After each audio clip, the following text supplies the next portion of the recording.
Hi friends, வணக்கம். Welcome back to our channel R two tech Tamil. இன்னைக்கு வீடியோவில் பார்த்தீங்கன்னா ஒரு Mitsubishi 1.5 ton split AC install பண்ணுறது தான் இந்த வீடியோவில் பார்க்க போகிறோம். ஸோ ஆல்ரெடி டெம்ப்ளேட்லாம் மார்க் பண்ணி ஃபிக்ஸ் பண்ணியாச்சுங்க. நான் அடுத்து பார்த்தீங்கன்னா இண்டோர் பைப்பிங்காக ஹோல் போட்டுருக்கேன் 4 பிட் வச்சு. ஸோ இதில் நிறைய கிளிப்ஸ் வந்து என்னால் எடுக்க முடியல. அதுக்கான ரீசன் வந்து ஃபர்தராக அடுத்த வீடியோவில் பார்ப்போம். ஸோ இப்போ மார்க் பண்ணி ஹோல் போட்டுட்ருக்கேன். நான் 2.5 இன்ச்சஸ் பிட்டு யூஸ் பண்ணுறேங்க. ஸோ இந்த கோர் பிட் பார்த்திங்கன்னா நம்ம இன்ஸ்டாலேஷனுக்கு ஃப்ளெக்சிபிளாக இருக்கும். இந்த மாதிரி ஹோல் சைஸ் போட்டோம்னா நம்ம ஃப்ளெக்சிபிளாக மாட்டுறதுக்கு ஈஸியாக இருக்கும். அதனால் நான் இந்த பிட் யூஸ் பண்ணிட்டுருக்கேன்.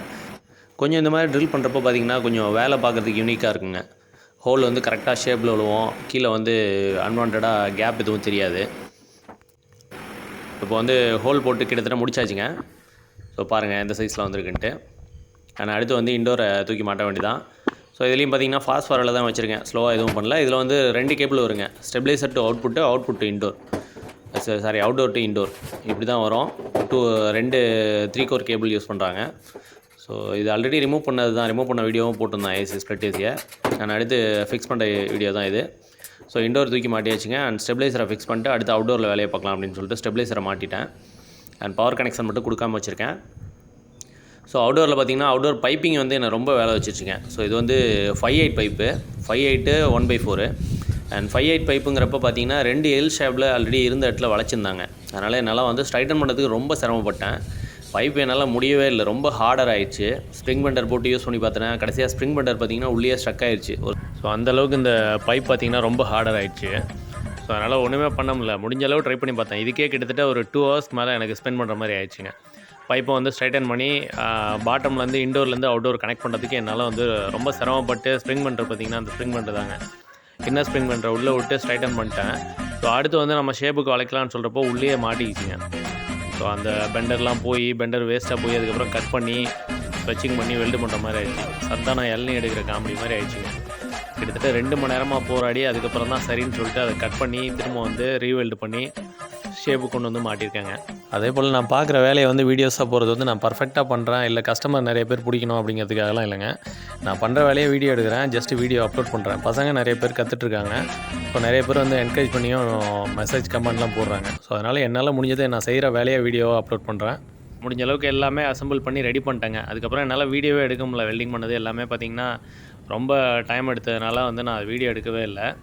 ஸோ அதுக்கப்புறம் இப்போ வேக்யூம் ஸ்டார்ட் பண்ணியாச்சுங்க. ஃபோம் இன்சர்ட் பண்ணி ஃப்ளேர் பண்ணி நட்டை டைட் பண்ணியாச்சு.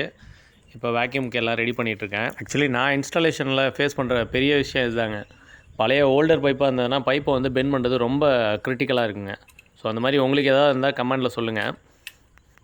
பட் புது ஏசி காப்பர் பைப்பை வந்து புதுசாக போடுறோம் அப்படின்னா நம்ம ஈஸியாக வந்து வளைக்கிறதுக்கு ஈஸியாக இருக்குங்க. ஸோ ஸ்ப்ரிங் பெண்டர் யூஸ் பண்ணாலும் சரி, யூஸ் பண்ணாமல் கையிலேயே வளைக்கிற மாதிரி இருந்தாலும் ஓரளவு ஃப்ளெக்சிபிளாக இருக்கும், ஈஸியாக வளைக்கலாம். பட் ஓல்டர் பைப்பு ரொம்ப ஹார்டராக இருக்குது. இது வந்து ஸ்ட்ராங்கான பைப்பாக இருந்துச்சுங்க. 5/8ங்கிறது ரொம்ப ஸ்ட்ராங்காக இருந்தது. அண்ட் அது இல்லாமல் ரொம்ப நாள் ஓடி செட் ஆகிடுச்சு அந்த பைப். அதனால் வந்து நம்ம அது திருப்பி இந்த வந்து ஸ்ட்ரைட்டன் பண்ணவே முடியல. ரொம்ப சிரமமாக போய் அதுக்கப்புறம் பிஞ்சிங் விழுந்துருச்சு. அதை கட் பண்ணி ரீவெல்டு பண்ணுற மாதிரி ஆயிடுச்சு. இப்போ வேக்யூம் கிட்டத்தட்ட ஆல்மோஸ்ட் முடிஞ்சிச்சிங்க. வேக்யூம் போட்டு முடிச்சாச்சு. ஸோ அடுத்து பார்த்திங்கன்னா ஒரு 1/2 hour வெயிட் பண்ணி பார்த்தேன். வேக்யூம் 0க்கு மூவ் ஆகலை. 30 inches of edgeலே இருந்தது. நெக்ஸ்ட்டு வந்து கேஸ் ரிலீஸ் பண்ணுறோம். அவுட்டோரில் ஸ்டோர் பண்ணி வச்சு இந்த கேஸை வந்து ரிலீஸ் பண்ணுறோம். ஃபஸ்ட்டு டிஸ்சார்ஜ் போட்டு வந்து ரிலீஸ் பண்ணுறேன். அண்ட் அடுத்து பார்த்திங்கன்னா சக்ஷன் போட்டு ரிலீஸ் பண்ணுறேன்.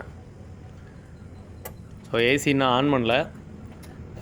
கேஸை ரிலீஸ் பண்ணி ஒரு ஸ்டாண்டர்ட் ப்ரெஷருக்கு வந்ததுக்கப்புறம் அடுத்து பார்த்திங்கன்னா இண்டோரில் ஏசியை பவர் ஆன் பண்ண போகிறோம். டிஸ்சார்ஜ் போட்டு ஃபுல்லாக ஓப்பன் பண்ணியாச்சுங்க. நெக்ஸ்ட் வந்து சக்ஷன் போட்டு ரிலீஸ் பண்ணிட்டுருக்கேன். ஸோ 2யும் வால்வு ஓப்பன் பண்ணதுக்கப்புறம் ஒரு ஸ்டாண்டர்டான ப்ரெஷருக்கு வந்து நிற்கும். அதுக்கப்புறம் பார்த்திங்கன்னா நம்ம வந்து ஏசி இண்டோரில் பவர் ஆன் பண்ண போகிறோம். இப்போயே பார்த்திங்கன்னா கிட்டத்தட்ட 150 above போயிடுச்சுங்க. ஸோ 150 to 160 கிட்டே இருக்குது. இது வந்து R22 ரெஃப்ரிஜரண்ட்டு. 180 வரைக்கும் கூட போகும் ஒரு சில யூனிட்டில். ஸோ இதில் வந்து ரெஃப்ரிஜரண்ட் கொஞ்சம் அதிகமாக தான் இருக்க மாதிரி நான் ரிமூவ் பண்ணுறப்பே பார்த்தேன். ஸோ கிட்டத்தட்ட 160 above இருக்குங்க ஸ்டாண்டிங் ப்ரெஷரு. நெக்ஸ்ட் பார்த்திங்கன்னா இண்டோர் ஆன் பண்ணியாச்சு. ஸோ இண்டோர் வந்து ஸ்டேபிளாக ரன் ஆக ஆரம்பிச்சிருச்சு. அண்ட் அவுட்டோரில் போய் ப்ரெஷரை போய் செக் பண்ணி பார்க்கலாம். ஸோ ப்ரெஷர் பார்த்திங்கன்னா சக்ஷன் ப்ரெஷர் வந்து கிட்டத்தட்ட 80 PSI இருக்குங்க. 80 PSIங்கிறது கொஞ்சம் அதிகம் தான். R22 பொறுத்தளவு 70க்குள்ளே இருந்தாவே போதும்.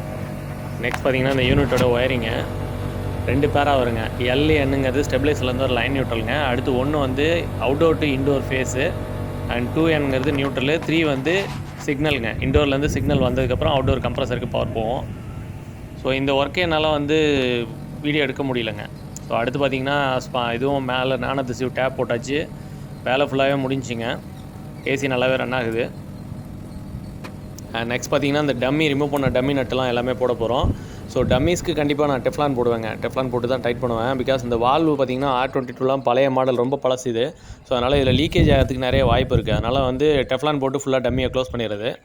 பட் நான் ஃப்ளார் நட்டில் எங்கேயுமே வந்து டெஃப்லான் யூஸ் பண்ண மாட்டேங்க.